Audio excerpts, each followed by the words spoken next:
누가 지혜가 있어 이런 일을 깨달으며 누가 총명이 있어 이런 일을 알겠느냐. 여호와의 도는 정직하니 의인은 그 길로 다니거니와 그러나 죄인은 그 길에 걸려 넘어지리라. 아멘.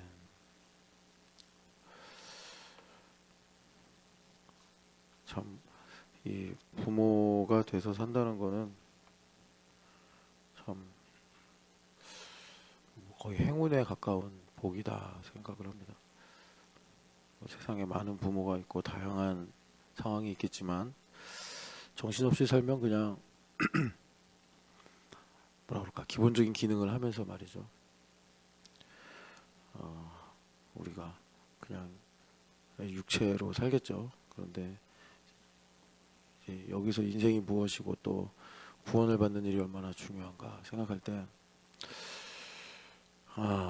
참 뭐 사업을 하면 위기도 오고 또 인생을 살다 보면 참 어려운 일이 있겠지만 이 부모만큼 이런 일이 있을까 싶기도 하고 그러니까 어떻게 보면 여기 우리 신영기 집사님 계시지만 성원이와 성현이가 구원 받느냐 안 받느냐 우리가 이 구원의 문제는 크기 때문에 뭐 하나의 줄기로 다 설명이 안 되죠. 그런데 못 받을 수도 있죠. 신영기 집사님은 천국에 있는데 성원이 성현이 없을 수 있죠.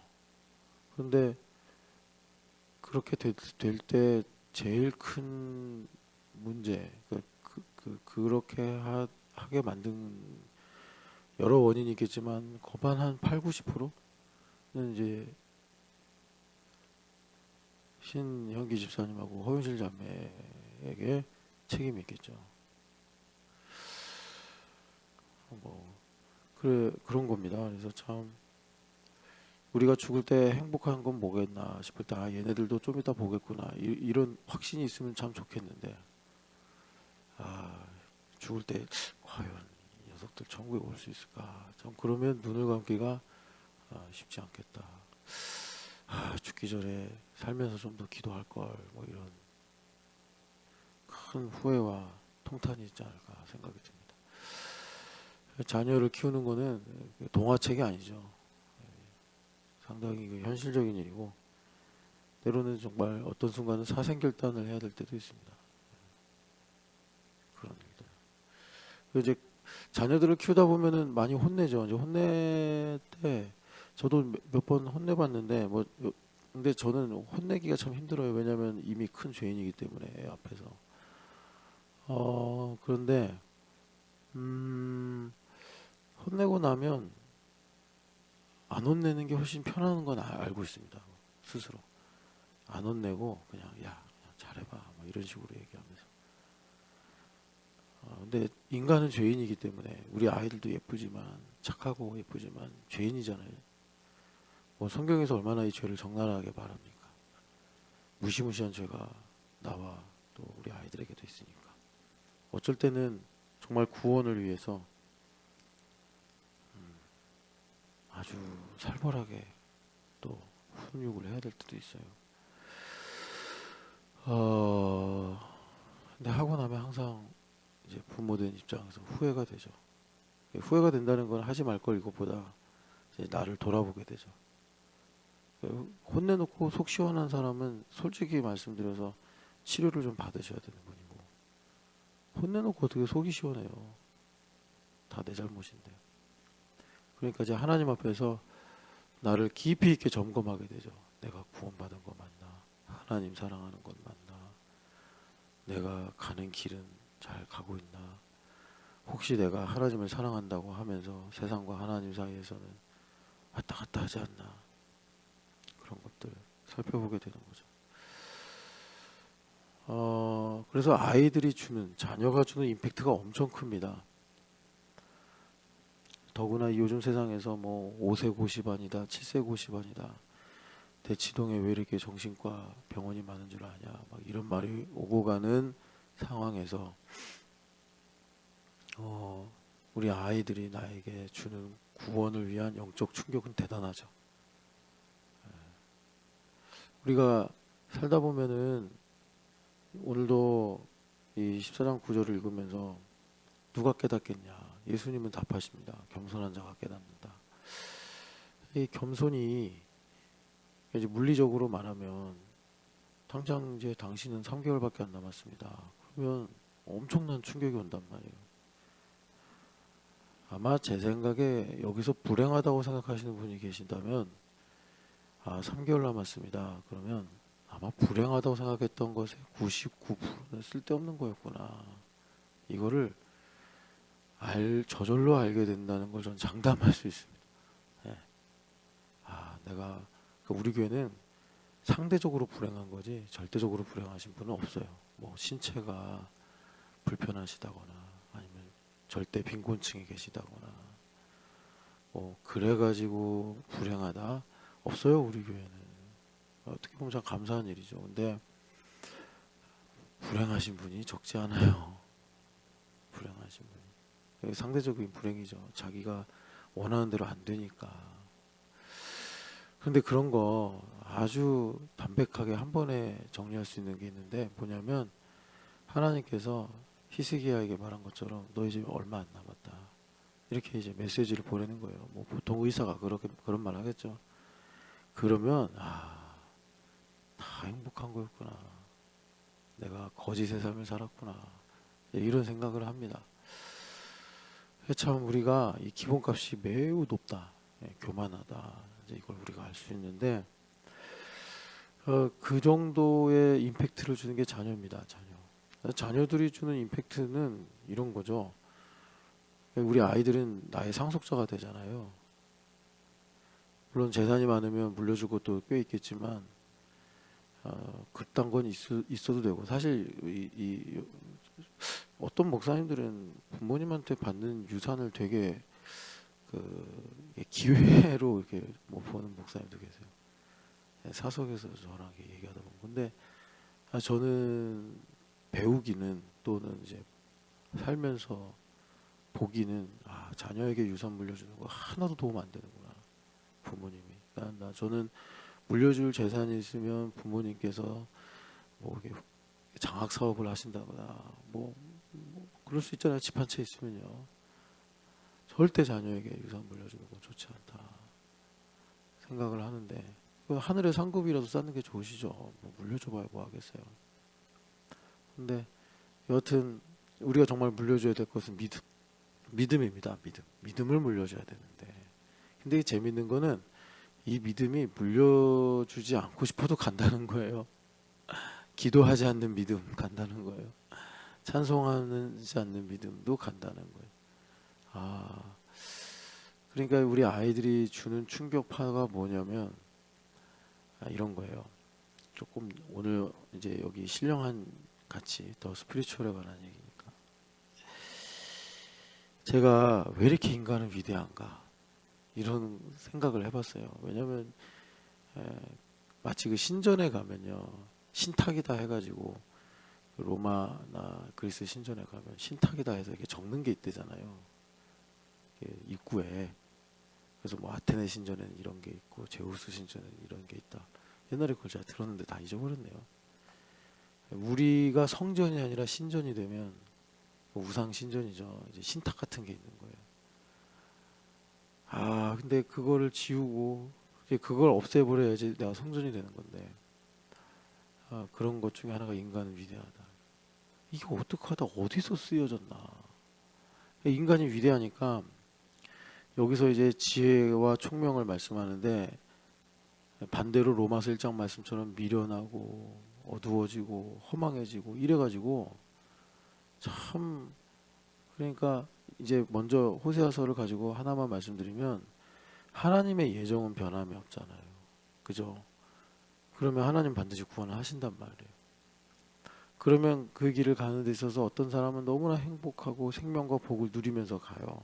가난하든 부유하든 몸에 질병이 있든 몸이 건강하든 간에 그런 모든 상황 속에서 정말 하나님을 찬양하고 기뻐하면서 사람들에게 선한 영향력을 미치고 그러면서 가요. 이민아 목사님이 김한길 씨하고 사랑 하나로 아버지를 등지고 미국에 가서 새로운 삶을 살려고 그랬는데 가정은 깨지고 하여튼 뭐 그러면서 또 자녀를 잃어버리기도 하고 앞세우고, 그리고 자신의 큰 질병 또 고통을 당하고, 이런 모든 일을 겪고 나중에 이제 하나님을 제대로 만났죠. 그래서 이분이 아버지를 전도하는데 뭐 이렇게 예수님은 누구시고 이런 말보다 이렇게 최장암으로 기억하는데 이제 3개월 남았다고 했는데 그 시간을 살면서 생명력으로 충만한 게 뭐냐. 그러니까 도저히 이것은 지성으로 해석을 하거나 공감할 수 없는 것이니 어쨌든 그 아버지가 이제 예수님을 영접하게 됐다 이제 그러잖아요. 그러니까 그렇단 말이에요. 건강하지 않아도, 돈이 없어도, 인생에 좀 어렵고 힘든 일이 많아도 하나님 편으로 일편단심을 하면은 정말 상상할 수 없을 수도 있는데 행복한 삶을 산다는 거예요. 그런데 내가 예정된 사람인데, 하나님께서 구원하시기로 작정한 바 된 사람인데, 하나님과 세상 사이에서 호세아서에 계속 다루는 문제처럼 양다리를 걸치고 있어요. 그러면 인생에 쉴 날이 없어요. 그건 성경에서 우리에게 주신 진리예요. 하나님께서 그 사람이 양다리를 걸치고 있는데 이 양다리 걸치는 일로 좀 더 즐겁고 행복하게 하죠. 여러분 한번 해보실 필요는 없는데 해보시면 정확하게 알아요. 양다리를 걸쳐요. 그러면 세상에서도 내가 좋아하는 게 있는 거 아닙니까? 나를 기쁘게 하는 게 있는 거잖아요. 그래서 그걸로 내가 만족을 얻어요. 그러면 최소 만족을 얻은 값, 그리고 그 이상이라고 할 때 이제 승수로 올라갑니다. 고통이 와요. 세상 사람들은 안 그래요. 하나님께서 구원하시기로 작정하지 않은 사람은 세상에서 기쁨을 얻잖아요. 그럼 그걸로 진짜 기쁘게 살아요. 그게 부유함이든 성공이든 뭐 또 세상에 또 그런 사람도 있잖아요. 좋은 가정, 너무나 행복한 가정, 전혀 문제가 없어요. 그렇게 가도. 근데 여러분 성경은 그걸 뭐라고 그러냐면 심판이다 이렇게 말을 해요. 자기가 막 열심히 회사 다니고 또 뭐 애들하고 여행 다니고 너무 좋아. 애들도 잘 커요. 뭐 알아서 공부도 하고 속도 안 썩이고 부부도 금술이 너무 좋아. 하나님께서 내버려 두신대잖아요. 계속 그렇게 살다가 죽어라 그냥 그렇게. 그런데 하나님께서 이 사람을 구원하기로 작정했어요. 그럼 끝까지 하나님은 정말 신명기의 말씀처럼 죄가 너를 찾아내리라 하신 것처럼 끝까지 지구까지 가셔서 정말 그의 인생이 100에서 99.9까지 그냥 하나님과 세상 사이에서 갈등하다가도 결말에 가서 내가 나를 위해 살았던 그 모든 가치가 헛되구나 하고 그걸 말도 못하고 그냥 한숨으로 하고 죽어도 하나님은 그걸 위해서라도, 그게 있어요. 구원받으니까 내가 세상에서 한번 내 거라고 주장하면서 거기서 만족을 얻고 기쁨을 얻어보려고 내가 그렇게 애쓰고 수고하고 잠도 못 자고 어쩔 때는 막 몸부림치고 그러고 살았는데 이제 이 땅 인생 끝내고 천국 갈 때가 돼서 지금 이 길목에 서 보니까 이제 이걸로 끊는다고. 아무것도 아니었는데 하나님을 위해 살 걸. 다 하나님 거였는데 그거를 위해서라도 하나님은 절대로 놓지 않으세요. 그러니까 제가 뭐 요령으로 드리는 말씀이 아니라 하나님께서 나를 예정하셨다. 뭐 여러분들이 그래도 한 3, 40년 살아오셨으면 알아요. 내가 아무리 도망가려고 해도, 내가 아무리 뭐 믿음을 부인해 보려고 해도 안 되는구나. 이거는 본인이 알아요. 내가 아무리 정말 이 땅의 것이 너무 좋아서 그걸 내가 정말 신처럼 가지고 살려고 해도 뭔가 나를 붙잡고 놓지를 않고 결국 내가 살아보면 답은 하나님께 있구나.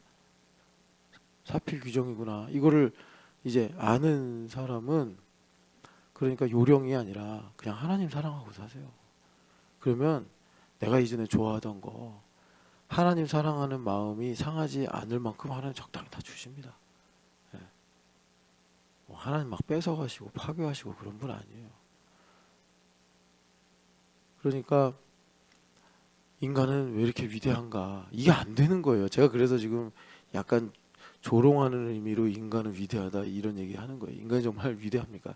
아이고, 인간은 뭐 성경 말씀 맞더라고요. 벌레보다 못한 게 인간. 그러니까 인간이 왜 위대한가 봤더니 그냥 세상에 살면서 이런 거예요. 그러니까 여러분, 그래서 제발 이제 이 호세아서 말씀을 가지고 하나님께서 우리에게 주시는 말씀인데, 이것만큼은 막 이런 거 있잖아요. 제발 그거 버려야 된다. 그게 나를 위대하게 만드는 방법이에요. 이것만큼은 뭐, 이 순수한 만큼은 뭐, 이 진정한 나의 이 심정만큼은 막 이런 거 있잖아요. 아니요, 그거 빨리 속은 거, 내가 그거 빨리 벗어나야 돼요. 이 고결한 이거만큼은 그런 거 없어요. 그냥 죄인이에요, 죄인. 오늘도 우리가 욥에 있는 말씀 갖고 찬양했는데 우리는 할 말이 하나도 없어요, 하나님 앞에. 여러분들이 자녀가 이런 걸 나한테 가르친다는 거예요. 자녀가 나에게 충격을 줘서 다 부질없는 거구나 이런 걸 우리에게 가르쳐준 하나님의 메신저가 되는 건데, 그러니까 이것만큼은 저는 너무나 순결하고, 이것만큼은 오류가 없고, 이것만큼은 저는 하나님, 저는 목숨을 버릴 수가 있습니다. 여러분 정말 혹시 그런 거 있으세요? 그러면 여러분이 지금 이것만큼은 저는 이걸 위해서 목숨까지 버릴 수 있습니다 이러잖아요. 그럼 진짜 만약에 이게 사람이면 얘를 죽이고 있는 겁니다. 자기가 지금 이거 알아야 돼요. 이걸 속으면 안 된다고. 그러니까 여러분, 목숨은 하나님 거예요. 어디 감히 목숨이 뭐 짓거리인 것처럼, 뭐 여러분들이 생명을 원한다고 5분이라도 더 연장할 수 있어요. 하나님께서 오늘 뭐 정오 45분 30초에 널 데려가겠다. 근데 여러분, 우리가 5분 1분도 연장할 수 있습니까? 안 돼요. 그런다고 우리가 뭐 버틸 수 있어요? 데려가시면 가는 거지. 근데 뭐 그런 존재가 무슨 목숨을 내가 뭐 다해서 사랑하고 뭐 바꾸고 그러니까 완전히 혼자서 이상한 주문을 외우는 거랑 똑같이. 그러니까 정말 본심은 이거잖아요. 내가 이걸 아끼고 사랑한다는 얘기는 맞잖아요. 그러면 제대로 된 방법을 가지고 이거를 해야지.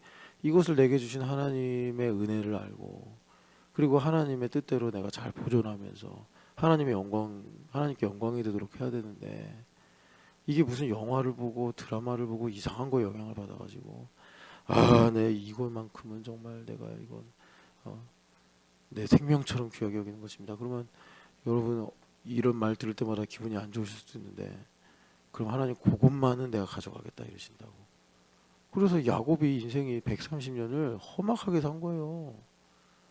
좀 내버려 두지 왜 이렇게 짓거라고 주장을 해가지고.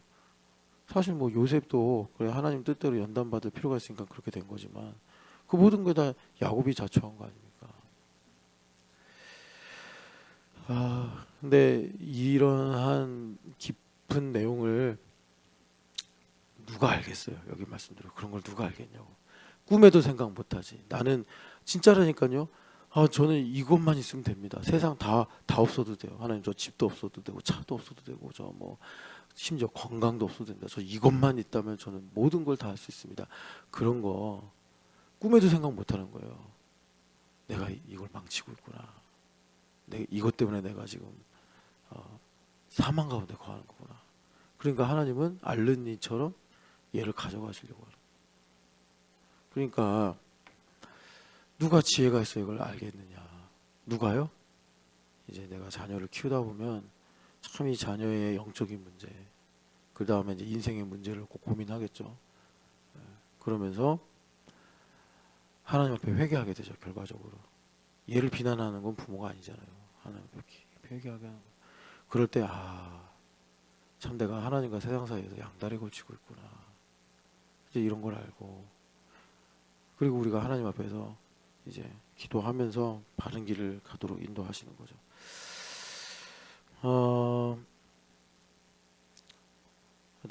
어제 이제 뭐 예원 일로 제가 많은 생각을 했습니다. 집에도 못 가고,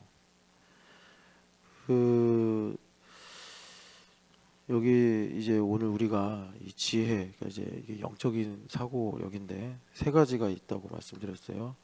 깊음, 아이고 이게 뭐야? 깊음, 그리고 마음. 이거 영어로 뭘 번역을 하기가 어려요. 한글로 페이백. 근데 이걸 이제 다른 말로 말하면 인생관이에요. 인생을 어떻게 보느냐, 이 관점의 문제인데 이것이 우리가 이 땅에서 육체적인 가치에 함몰되지 않고 영적인 가치를 갖고 사는 세 가지 요소라고 할 수 있겠다. 그래서 기쁨은요, 여러분 흑암의 속성이에요. 창세기 1장 2절을 보면은 우리 같이 한번 읽어볼까요? 창세기 1장 2절 같이 읽어보겠습니다. 땅이 혼돈하고 공허하며 흑암이 깊음 위에 있고 하나님의 영은 수면 위에 운행하시니라. 아멘. 땅은 여기가 땅은 그 흑암의 세상을 가리키는데 특성이 혼돈하다. 혼란스럽다. 그러니까 여러분 혼란스러우면 문제를 가리키는 게 아니라 내가 지금 흑암에 나와 있구나. 빛에 들어가 있어야 되는데 흑암에 나와 있으니까 혼란스러운 거예요. 우리가 이제 이런 것들을 하나님 중심으로 잘 생각해 보자는 거예요.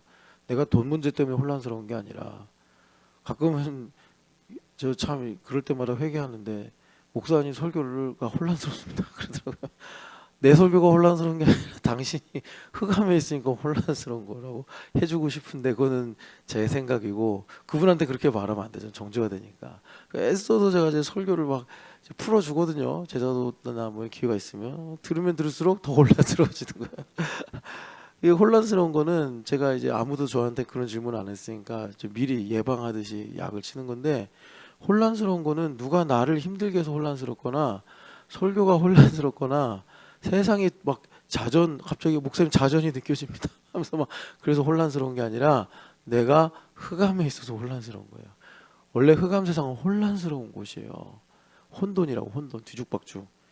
근데 내가 하나님의 이 나라 빛 가운데 있으면 혼돈이 안 와요. 예. 두 번째, 공허하다. 그러니까 여러분 또 똑같습니다. 나 왜 이렇게 공허하지? 나 왜 이렇게 외롭지? 나 왜 이렇게 마음에 만족이 없고 불안하지? 흑암에 나와 있으니까 그런 거예요.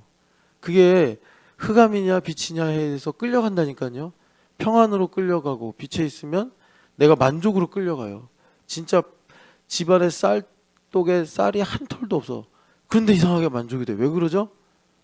뭐 어디 꿍꿍이가 있어서가 아니라 빛 가운데 있으니까 만족이 날 끌고 가는 거예요. 만족이. 예. 그런데 쌀도 가득해. 모두 다 있어. 근데 있어도 공허해. 없어도 공허해. 왜 그러죠? 내가 흑암에 있기 때문에 그래. 내가. 여러분 그러면 흑암에 있다는 게 도대체 뭡니까 목사님? 뭐 내가 캄캄한 지하실에 있다는 겁니까? 그게 아니라 내가 강화되면 흑암의 세계 속에 있는 거예요. 지금 나도 있고 하나님도 계신데 우리는 하나님의 종이잖아요. 그러면 어쨌든 하나님께 나보다 높은 데 계셔야 돼. 그런데 우리는 원래 죄인이고 교만했기 때문에 항상 하나님보다 내가 이렇게 올라와 있다고. 그러니까 이런 상태가 되면 혼란이 오고 공허가 오는 거예요.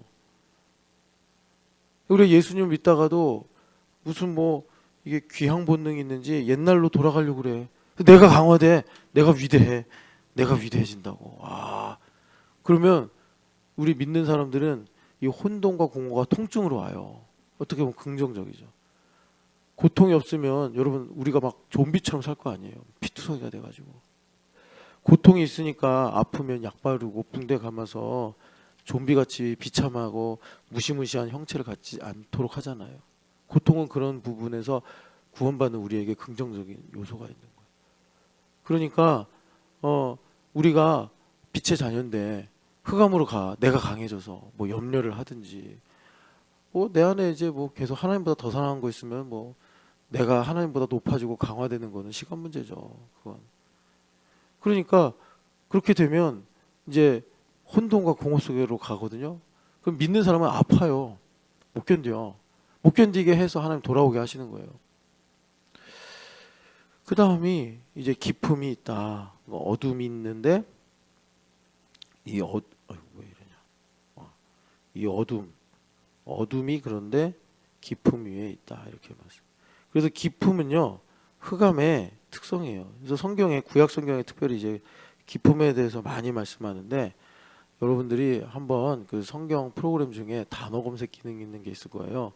뭐 앱으로나 이런 거 아니면 대한성서공에 가면 거기에도 이제 성경 검색 이런 창이 있는데 거기서 이제 기쁨 딱 치면은 이 성경 구절에 어디에 기쁨이란 말씀이 있나 이제 우리가 한눈에 볼 수 있는데 그러니까 이 기쁨이라는 게 우리에게 어떤 이제 가져오느냐 우리가 기쁨을 알아야 영적인 삶을 사니까 그리고 더구나 지금 세상은 이 기쁨을 외면한단 말이야.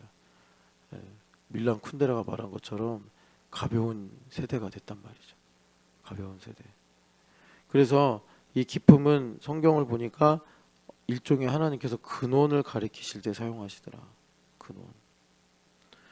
그런데 이 근원이 기쁨의 근원 이런 거라기보다는 좋지 않은 거예요. 일반적으로 고통의 근원을 말할 때 기쁨을 말합니다.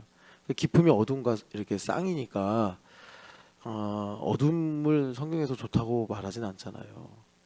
그래서 기쁨이다라고 하면 내가 지금 두려움이 있는데 그 두려움의 근원이 뭐냐? 내가 욕심이 있는데 이 욕심의 근원이 뭐냐? 그래서 일반적으로 자연 상태에서는 기쁨의 샘이다 이렇게 말을 합니다. 이 기쁨의 샘에서 물이 나와가지고 바다가 되는 거거든요. 근데 성경에서 보통 바다가 그러니까 인생 혹은 죄 이런 걸 가리킬 때 바다라는 이미지를 많이 사용하세요. 뭐 바다가 뛰논다라든지 바다가 흉용한다라든지 요나 같은 경우에는 바다에 빠졌잖아요. 고기 뱃속에 들어가서 뭐라 그러냐면 내가 기품에 갇혀 있다 이런 얘기를 해요. 물론 뭐 이제 물리적으로도 고기 뱃속에 들어갔으니까 그랬겠지만 그게 다만 그냥 고기 뱃속에 있다라는 것이 아니고 자신의 인생에 이런 모든 이 덮어놨던 것들이 이제 일어나서 나를 뒤덮었다라는 거겠죠. 그래서 고통의 근원, 기쁨의 셈이다 이렇게 말씀해요. 잠언은 지혜를 가지고 말하잖아요. 잠언에서도 기쁨을 말하는데 잠언에서는 그래서 이거를 이제 이렇게 말합니다.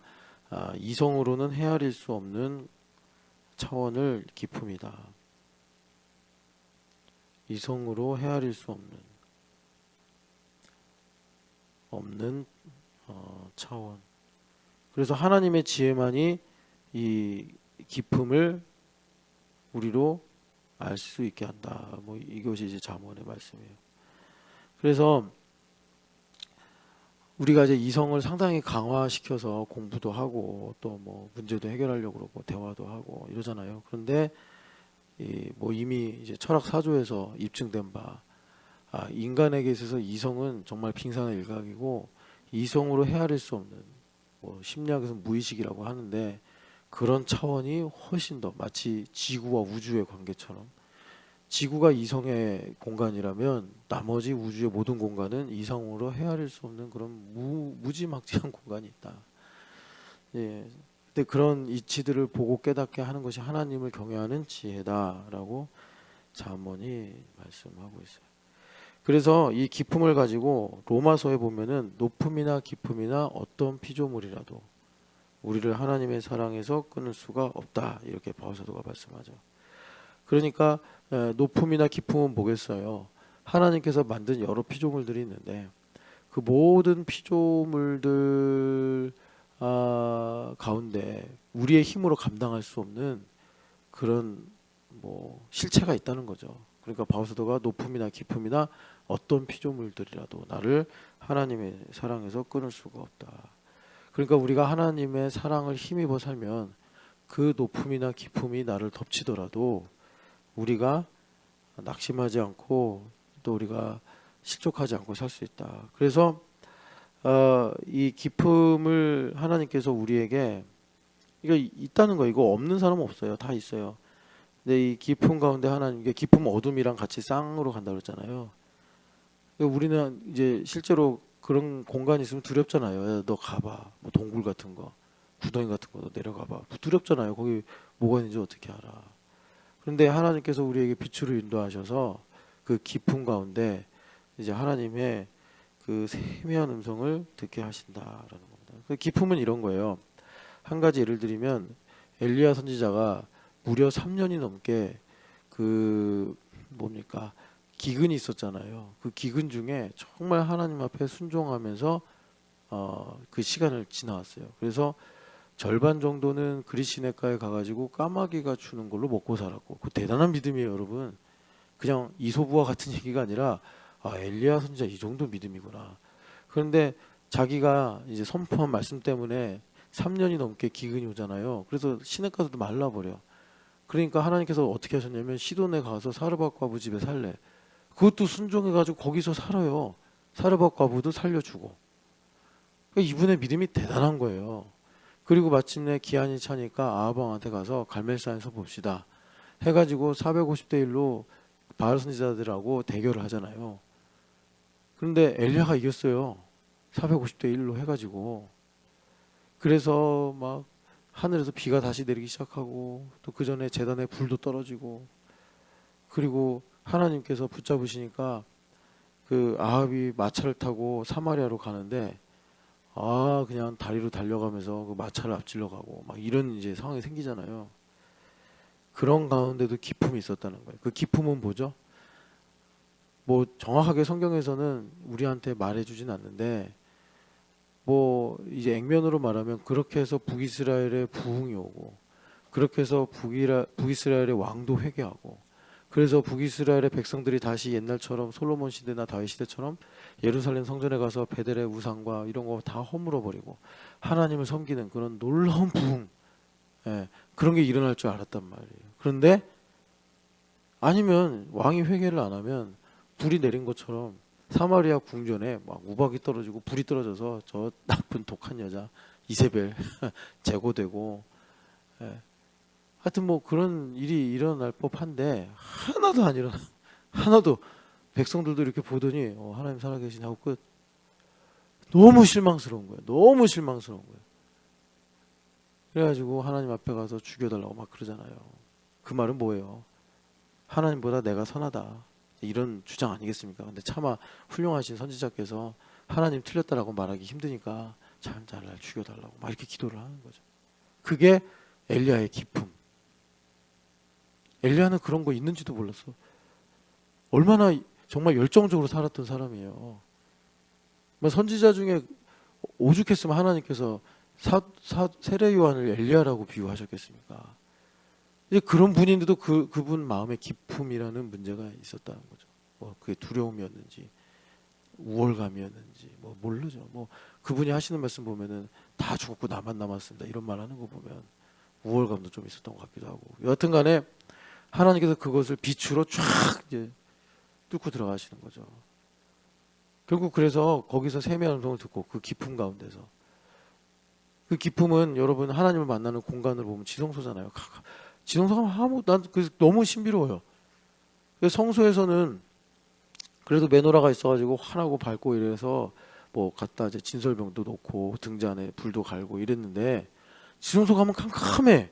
그러면 목사님 혹시 뭐 이렇게 랜턴 같은 거, 뭐 호롱불 같은 거 들고 가지 않았겠습니까? 그랬단 죽어요.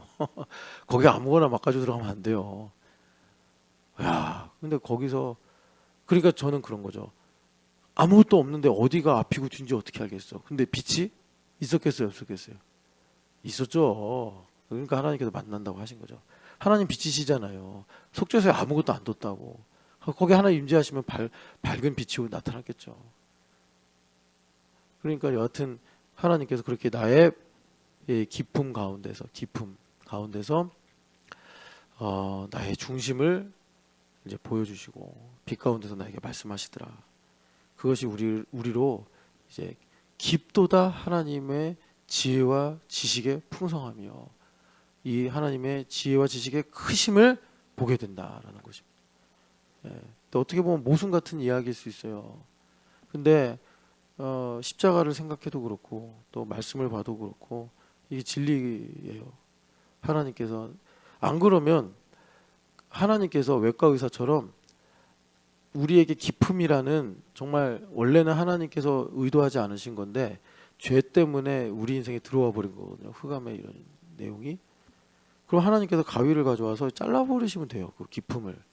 근데 여러분 있잖아요, 그런 거 아시죠?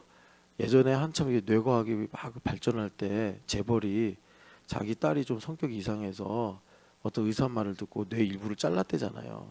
그랬더니 어떻게 됐대요? 그랬더니 인격이 바뀌어버린 거예요. 그래서 미국에서 그 사건 이후로 실제 있는 사건인데 그 수술을 그런 것을 금지시키는 법안이 생겼대요. 뭐 이제 정신적으로 너무 고통스러운 분들 의학적으로 통계를 해서 분석을 해보면 아, 이 부분을 이렇게 만지면 되겠구나 해서 그런 걸 이렇게 건드려 보면 사람의 인격이 달라지는 후회가 되는 거죠. 그러니까 다만 그냥 뇌만 그런 게 아니라 영혼도 그렇고 마음도 그렇다는 거예요. 하나님 잘라내지 않으신다니까. 그 기품까지도 거룩하게 만드시는 거예요. 전능하시고 빛이신 하나님께서 뭐가 두려워요. 그러니까 하나님께서 그 기품을 우리에게 드러내시고 나에게 말씀하시는데 그러니까 믿음이 연약한 사람들은 그런 일들이 나타날 때 도망가죠. 요나처럼 도망가고 거부하고 외면하고. 그런데 하나님은 뒤로 물러섬이 없는 분이에요. 그러니까 우리한테도 뒤로 물러가지 말라고 그러시는 거예요. 그래서 이 기품을 가지고 하나님께서 우리에게 원수마귀는 이 기품을 가지고 야 이거 모를걸 하면서 우리를 뒤에서 조종하는 그런 약점으로 작용하려고 이제 사용하려고 하겠지만 하나님은 그걸 가지고 오히려 뒤집으셔서 내가 이제 호세아서의 말씀처럼 하나님을 조건적으로 섬기는데 왜 그러겠어요? 하나님과 세상 사이에서 왔다 갔다 하니까. 그래서 호세아서의 큰 주제가 음란이잖아요. 왔다 갔다 한다는 거예요. 두 주인 사이에서. 그래가지고 하나님께서 잘해주면 이게 되게 이상하죠. 하나님께서 잘해주면 되게 하나님을 사랑할 것 같은데 하나님과 멀어지고. 그래서 하나님께서 은혜를 좀 거두시면 못 살겠다고 살려달라고 그러고. 하나님 보고 어쩌란 말이냐. 내가 너희들을 계속 전갈과 채찍으로 다스려야 되냐. 너희들에게 계속 내가 이렇게 고통의 하나님으로 나타나야 되냐. 그래서 하나님께서 평화의 하나님, 축복의 하나님 나타나면 또 바알이 좋다고 가버리고. 이 죄가 이상한 놈이에요, 이게. 그러니까 하나님께서 에브라임아 하도 하나님께서 마치 약간 좀 힘이 빠지신 것처럼 그러잖아요. 호세아서 6장에 에브라임아 내가 너를 어떻게 하랴. 유다야 너의 인애가 쉬 없어진 있을 것 같구나. 그러니까 하나님께서 이것을 그냥 내버려 두실 수 없잖아요. 잊어버릴 수 없다. 내가 너를 놓을 수가 없다 하시고서 이제 고쳐주시는데 그것이 어떤 방법이냐 봤더니 하나님께서 정하신 법을 하나님 스스로 깨시면서 여러분 이게 어떻게 들리실지 모르겠어요. 하나님께서 인간의 몸을 입고 오셔서 이 땅에서 자기를 깨셨다고 죽으셨단 말이에요. 그 고통을 다 가져가셨단 말이에요. 하나님께서. 그러니까 이 기품의 문제가 왜 이렇게 중요하냐면 자 하나님께서 이 땅에 사람의 몸을 입고 내려오셔서 그분은 죄가 없는데 또 저주를 받으셨단 말이에요. 왜죠? 나를 사랑하셔서. 참 놀라운 거는 나를 사랑하셔서 죄가 없으신 분이 저주를 받는데 그것을 하나님은 좋아하셨어요. 사랑하셔서. 참 이해가 안 되는 말이죠. 그리고 그렇게 고난만 당하신 게 아니라 죽으셨어요. 죽으셨어. 나 대신 죽으셨어. 그러면 뭐 주님을 위해 살리라 이거는 약간 좀 이제 성숙이 된 다음에 이루어진다고 하고 당장에 나에게 어떤 고통과 아픔이 올 때 어떤 공식이 작용을 해야 되냐면 아 이것은 그리스도의 것이구나. 그게 양심적인 거예요. 내가 고통이 왔는데 이걸로 내가 화를 내고 속상해하고 눌리고 이러는 건요 비양심적인 거예요. 왜 비양심적인 거냐면 히브리서에도 말하지만 하나님의 아들을 짓밟고 모욕하는 거기 때문에. 여러분 그러니까 우리가 이런 말은 안 하지만 실제로 그런 행태를 가지고 사는 건데 왜 나를 위해 죽어서 나를 피곤하게 만드십니까? 이런 말을 하는 거예요. 하나님 앞에 가서. 나는 내 마음대로 내가 하고 싶은 대로 살고 싶은데 내가 뭐 그렇게 크게 잘못한 거 있냐고. 하나님 앞에 그러면서 왜 나를 위해서 내가 해달라고 그랬어요? 왜 나를 위해 돌아가셔가지고 나를 왜 이렇게 피곤하게 만든 거예요? 난 내가 하고 싶은 대로 살고 싶은데 이런 말을 하는 거라니까요. 그거 엄청 비양심적인 거죠. 나의 인생에 고통이 와요. 그러면 우리가 예수님을 믿고 사랑하면 이 고통이 주님께서 나를 대신하여 죽으신 그 흔적이군요. 주님 저를 위해서 이 고통을 가져가셨군요.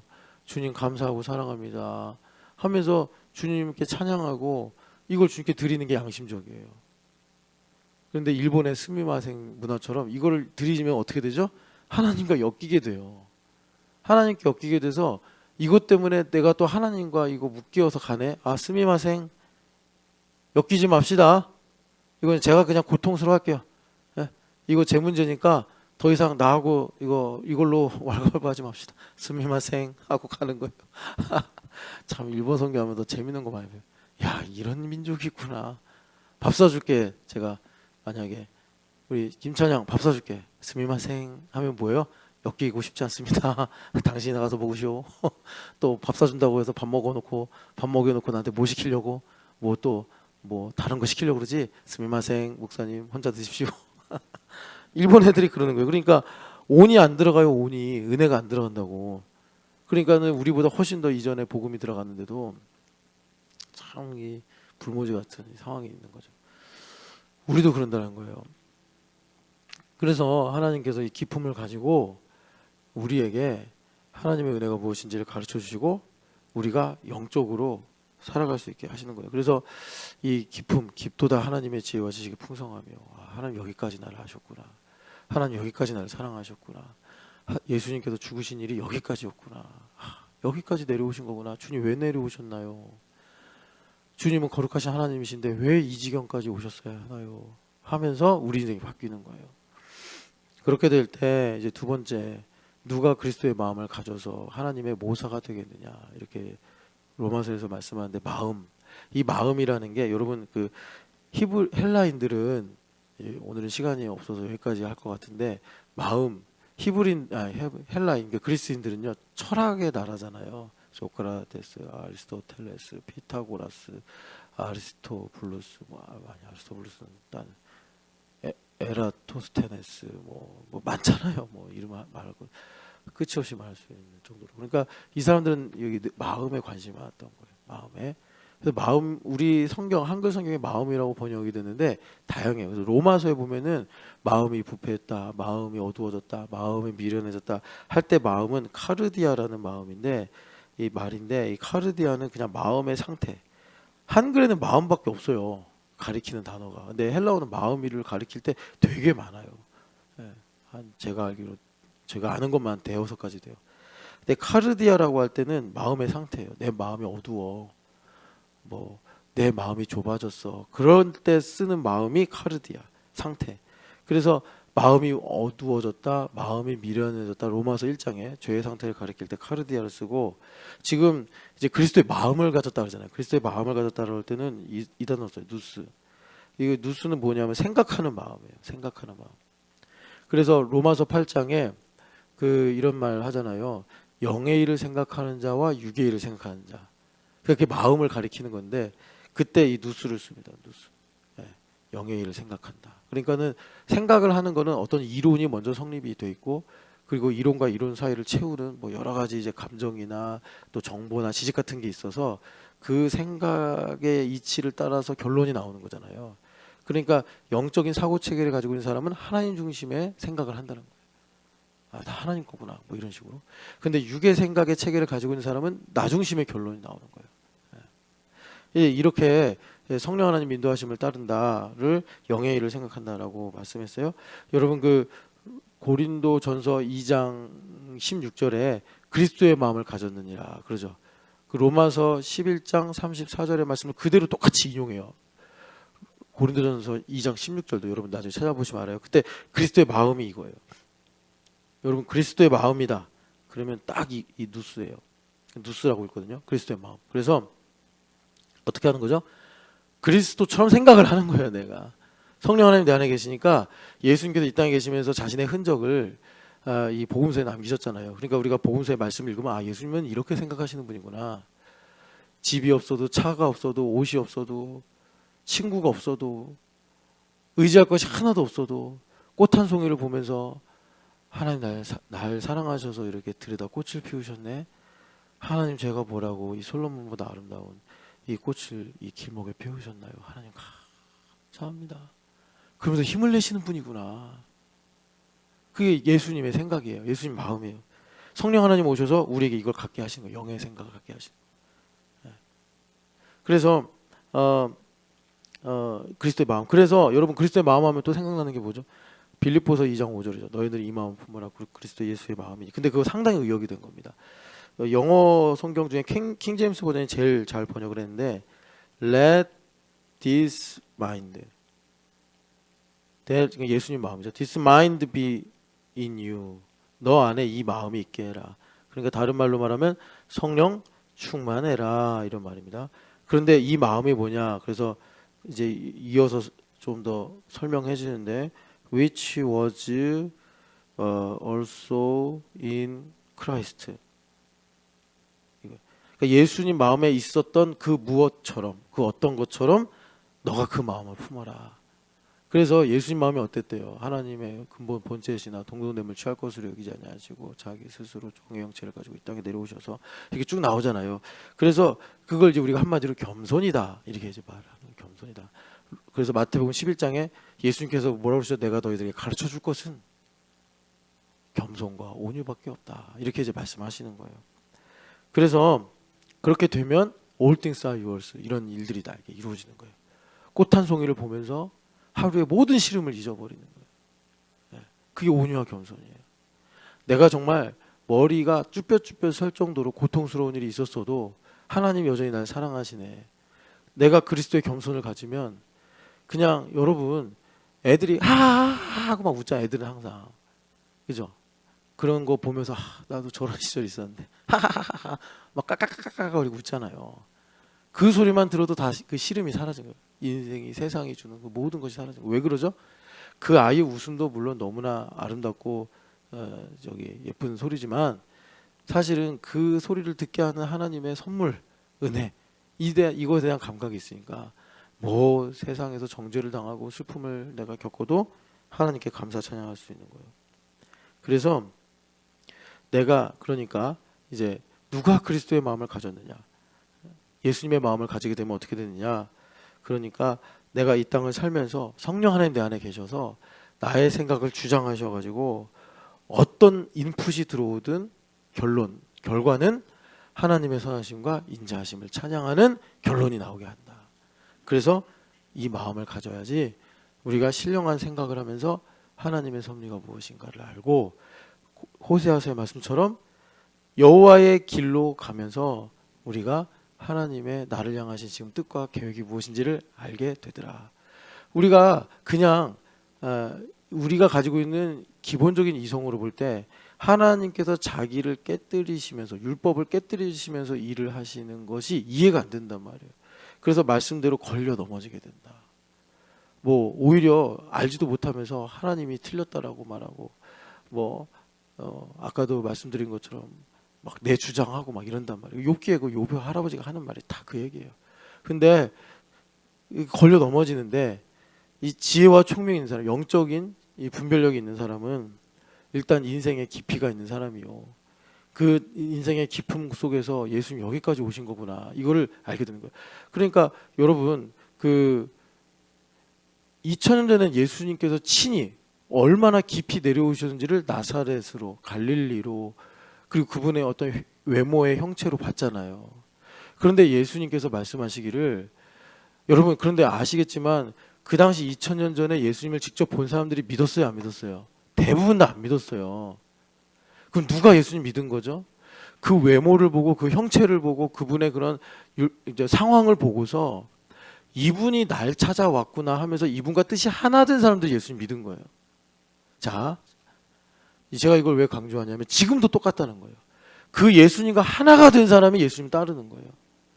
내가 2000년 전에 예수님의 외모와 형색을 보지 못해서 믿음이 약한 게 아니라 우리가 예수님을 믿고 구원받는 거는 그분과 뜻이 하나가 되면 구원받는 거라고. 그러면 지금도 똑같아요. 옛날 2000년 전에 실제로 예수님 직접 뵌 사람들하고 다르지 않아요. 내 인생의 깊은 곳에서 나를 구원하시기에 거기까지 오신 거예요. 베드로를 구원하시려고 디베랴까지 오시고 게네사렛까지 오신 그 예수님을 베드로가 그 순간순간마다 이분 하나님이시구나라고 깨닫고 그 주님을 따르기로 결심한 것처럼 우리 인생의 가장 가난한 바닥, 우리 인생의 가장 캄캄한 그 구덩이까지 예수님 오시는 거예요. 내 인생을. 그런데 현대인들이 소비주의로 살다 보니까 이거를 그냥 아스팔트로 포장해버리네. 그리고 예수님 그거 논하지 마세요. 예수님 사랑하시니까 그 아스팔트 뚫고 막 그 단단한 철벽을 다 깨버리시고 들어오셔서 너 이렇게 힘들잖아. 너 이렇게 외롭잖아. 아니 왜 나한테 와서 내 허락도 없이 내가 아스팔트로 덮어놓고 잠금장치 해놓은 거를 왜 꺼내냐고 왜. 나 속상한데. 아스팔트로 덮고 서로 좋게 지냅시다. 이런다니까요. 거기에 무슨 꽃이 피고 거기에 무슨 여러분 이스라엘에 말씀하신 대로 곡식과 포도주가 응답을 합니까? 아스팔트에. 그거 다 깨부시고 부드러운 흙이 나와야 되는데. 그래서 성령 하나님께서 우리에게 주시는 복이 깊이에요. 깊이. 깊이 있게 하신다고. 깊이 있게 하신다. 뭐 이제 여러분들도 좀 공감하시려고 제가 예를 드리는 건데, 우리 김 목사님이 누나 생각이 많아요. 얼마 전에 누나 잘 지내냐고 여쭤봤더니 김 목사님 그러는 거예요. 네, 좀 좋아졌습니다. 그래서 누나가 건강해지신 거야. 그랬더니 그것보다는 자기 마음이 여유로워졌대. 그래서 누나한테 용돈 보내드렸더니 누나가 좋아하시더라. 저는 천사를 봤어요. 김 목사가 이제 조금씩 천사가 되는구나. 그게 기쁨이에요. 기쁨이에요. 여러분, 우리 주님은 우리를 이렇게 복을 주십니다. 그게 우리에게 복을 주세요. 여러분, 그 기쁨이 열려서 거기서 하나님의 축복과 은혜와 생명의 샘이 흘러나시기를 축복합니다. 그리고 그로 인해서 예수님의 마음을 갖는 거죠. 그렇게 될 때 오늘 여기서 이제 페이백은 나중에 내일 나누고, 그 예수님의 마음을 가지면 어떻게 된다고요? 우리의 생각에 이 시스템이 바뀌어요. 시스템이 바뀌어서 육의 생각을 할 때는 교회 와서도 육의 말을 해. 교회 왔으면 영의 말을 해야지 왜 육의 말을 할까? 근데 육의 말을 해. 예? 누구는 되고 나는 안 되고, 누구는 있고 나는 없고. 그런데 내가 그리스도의 마음을 가지면 세상에 나가서도 그리스도의 말을 해요. 영의 말을 해요. 그래서 인생이 형통하게 되는 거예요. 그래서 하나님께서 그를 통해서 만물의 이 다스리심을 이루실 수 있게 되더라라는 것입니다. 여러분, 성령 하나님으로 충만해서 그리스도의 마음을 가지고 오늘도 주님과 동행하시기를 축복합니다. 사랑하는 하나님 아버지, 우리의 마음을 지켜주셔서 예수님의 마음, 예수님의 생각, 예수님의 눈을 가지게 하여 주시옵소서. 하나님 아버지, 주님은 우리를 참 귀하게 여기셔서 머리털 하나도 정말 놓치지 않고 세시는 분이라고 하셨는데, 하나님 아버지, 주님의 사랑을 우리의 이 작은 손바닥으로 어떻게 막거나 통제하거나 가릴 수가 있겠습니까? 하나님, 나의 기쁨까지 오신 주님을 내가 하나님 존귀하게 모시게 하여 주시옵시고, 그래서 하나님 아버지, 주님께 모든 영광을 돌릴 수 있도록 은혜 베풀어 주시옵소서. 부활하신 예수님의 이름으로 기도합니다. 아멘.